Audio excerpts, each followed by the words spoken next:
Phew, it's been a tough couple of days, but in the last few, we've received a couple of welcome reprieves. First on Friday, Standard & Poor's, and then from Fitch Ratings, who held our sovereign investment grade rating at a stable outlook.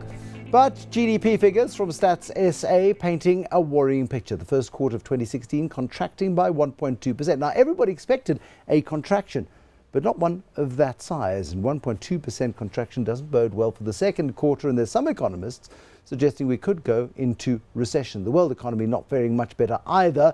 World Bank downgrading global growth forecast. The UK going into a Brexit referendum, which will have implications for South Africa as well.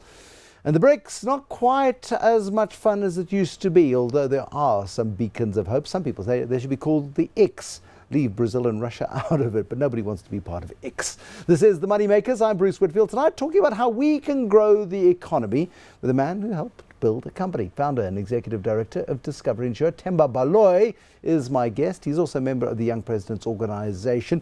He was running Comrades the other day, and you came in on crutches. It's not like man flu.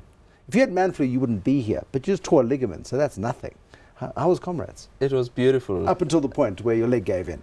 Absolutely, but with every difficult situation, I prefer to call it a problem, not a challenge. Exactly. With every problem, there is always a solution. Do you go back to Comrades next year? Absolutely, there's no doubt. Have you got decent medical aid? As long as they're helping you out. As long as they're helping you out. Of course, I do. Our economy in desperate need of more than a sticking plaster, more than a band-aid. It needs intensive care. How are we going to dig ourselves out of the hole that we're in? I think we are starting to realize that there's not one specific party that can solve these problems. We need to all work together, and we need to galvanize to make sure that we're all pulling in the same direction. I know it's difficult to get everyone to agree, but I think we've started the process, and the process is possibly going to take us beyond where we are and possibly even avert the possibility of a downgrade in December. Isn't it nice to have a common goal? I mean, World Cup 2010, common goal, South Africa was flying up until about 2 months afterwards when we entered a big civil service strike. But the World Cup 2010 was a common goal, a common achievement. It gave us that goal. Now, we've got a goal on the downside that we've got to try and avert. We love going to the brink, and we stare over the brink and we go, you know what? Not today. And we've had one of those not today moments. Absolutely. And I think we are a nation that does very well in a situation where there's a crisis. And my worry with crises is that they tend to erode a lot of value in the process. Yes. But I suppose this gives us an opportunity to look at how much value that has been eroded and how could we become more creative going forward and never wait for a moment which is a crisis. I know there are people who say never waste a good crisis.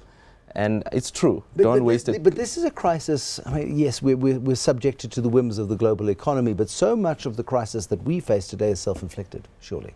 Truly speaking, you're right, but there is a reality also of external factors. I mean, if you look at the global markets, as you've stated earlier on, they're also not in great shape.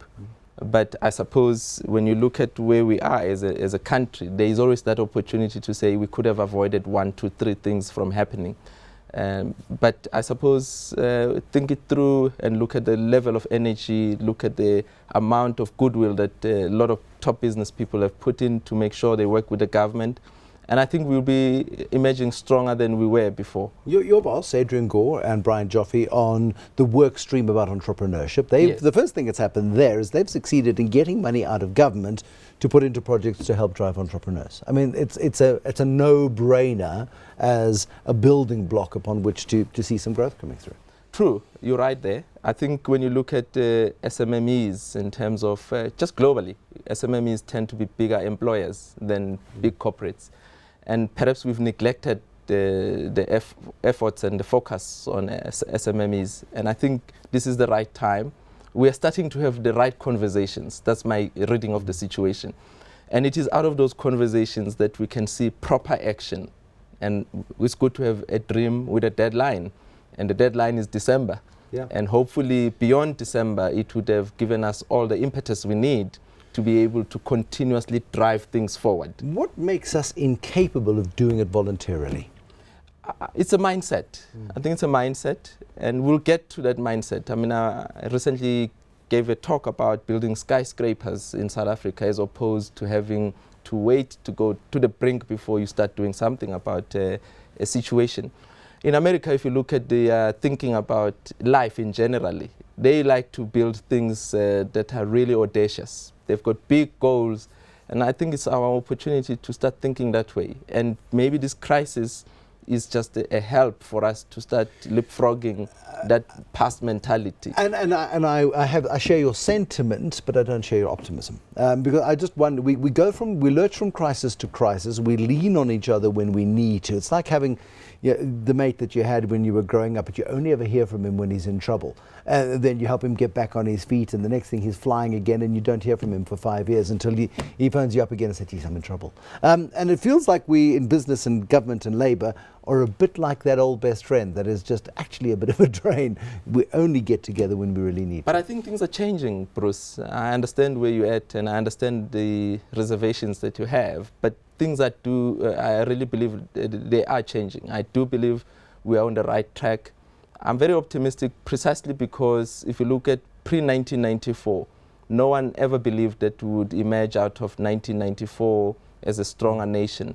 And I think we are in that opportunity at the moment. Take Pravin Gordhan out of the mix. Yeah. One individual, okay, because I look at the Pravin Gordhan and the pivotal role that Pravin Gordhan has played in bringing, I don't know, CODESA, economic CODESA by default, if you like. Clem Santa has been calling for economic CODESA for probably 6 or 7 years, and he's been brushed off and brushed off and brushed off. The meeting before Davos, the meetings after Davos, all of that is effectively an economic CODESA. Business, government and labour all sitting together, having the tough conversations that we could have had 6 years ago without the pressure. It's true, but I also think it's about strong leadership. He happens to have that strong hand of driving things, a deep conviction. These things are typically about convictions. I would say, take him out of the mix, what happens? Yeah, I'm just saying to you, these things are about deep convictions. If you believe you can start a business that's going to make a difference in the society and you've got a deep conviction about it, you go after it. I mean, that's how entrepreneurship plays out. The same is true in government. There are people with deep convictions. Maybe they are not as bold as Pravin, but those people are there. And I think my point is we're skating on such thin ice because we're reliant on the goodwill of an individual. Sure, there's a whole national treasury behind him, but ministerially, how much backup has he really got? Yeah, I don't think it's as gloomy as it sounds at the moment, the way you are explaining it, skating on thin ice. It's not as bad as it is. It is bad, we can't be in denial, of course, but I'm saying there is depth in the organizations, in the institutions such as National Treasury. So it's not just one individual. Yes, he's crucial because he's got a deep conviction, he's driving certain changes. But we need to move away from a thinking that it all predicates around one person. It's not true. The organizations that we have, institutions that we have, such as National Treasury and so forth, those institutions are powerful in their own right. How do we maintain the momentum that we've got? Because we've got awesome momentum. We've got the momentum of fear leading up to the Moody's and the Fitch ratings, and now we've got the momentum of December taking us down that particular path. Yeah. Chatting to one of the CEOs in the work streams recently, who just said to me, look, we've got 6 months to sort this out. Yes. December is absolutely crucial. We've got to start showing those early signs of growth. Are they going to come through on time? It's difficult to predict, I'm going to be honest with you, but it's hopeful. I'm very hopeful that we are not going to plunge into a recession. You could wake up with a good idea, Discovery Insure tomorrow. You could implement and you could see new business growth of 10% in 6 months. Yes. Government and labour and business, it's a different dynamic. It's different stakeholders coming from different perspectives. Can we apply that same energy and enthusiasm that you might be able to apply in a division of the business that you work for in Discovery? I believe it's doable. Into what's happening right now? No, it is doable. I mean, one of the things that I've observed in some of my dealings with the public sector is that there are still people out there who understand that it's not a retirement village, who are there with a clear mandate and a clear focus that they're going to make a difference. And if you look at the institutions that we've just spoken about, particularly the National Treasury and other elements that are responsible for public finances, you do find those people who will ask difficult questions and then will take strong action. I think what we need the most at the moment is to take strong actions and follow them through. It can't just be lip service. We need to act on it. And I'm sure you've seen the National Treasury statement that says we now need to implement as opposed to continuously planning for it. No, completely. I mean, the National Development Plan, it's there. It's in black and white. It is a glorious, very, very meaty document of hugely, you'd mentioned ambitious goals. They call them BHAGs, big, hairy, ambitious goals. It's full of them. But nobody's yet taken that plan by the horns and slapped a few crucial people over the head with and said, let's do this thing. Come on, let's go. Well, it's interesting. Yesterday I had a perspective from Dr. Mazwai, who's also involved with National Planning Commission. And he's been on the road shows trying to get people like myself and many other business people to get involved and to mobilize active citizenry, as he was emphasizing that point. And I think while maybe it's not in the public domain, we don't see a lot of rah-rah about it, there's quite a lot of work happening behind the scenes. And I believe that people like myself, like yourselves, if we're to understand our role, will actually do something amazing that takes our country forward. Pleasantly, there are people who are actually seeing those opportunities. Yeah, but there are people who are doing it already. Do we not need targets? I mean, I was chatting the other day to the other Gordon, to Ketso Gordon, who says Ethiopia does it differently, and they set 5-year goals, and they are tangible goals. We're going to build a dam within the next 5 years. Boom, 5 years, the dam is done. We're going to build this road in 3 years. Within 3 years, that is done. We've got 2 power stations we haven't yet finished building. We've got all sorts of stuff. We have big, ambitious dreams, but do we have sufficient focus to pull this off?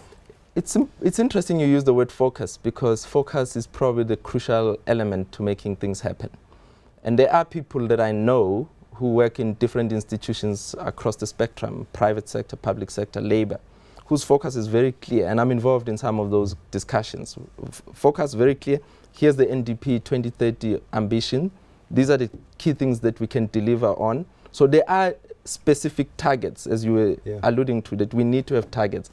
Maybe those targets are not well communicated, are not well known by the broad. Put them on a billboard and let's see where we are. Yeah, but like raising money for the church roof, let's see the thermometer go up as the money comes in. True. The money comes in. But people do have targets. Certain structures, organized structures, do have targets.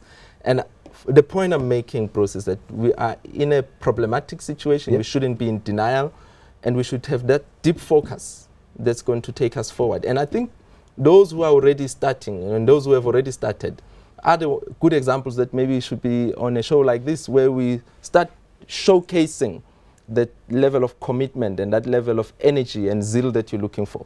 Themba Baloyi, thank you very much. 6 months ago, many of us wanted to slit our wrists. Certainly we'll put the blades away, because there is a lot of hard work going on in the background. Let's bring some of that hard work into the foreground. Producers, find me people doing the work. Let's talk to them. Themba Baloyi, Executive Director at Discovery Insure. Thanks very much for coming in this evening.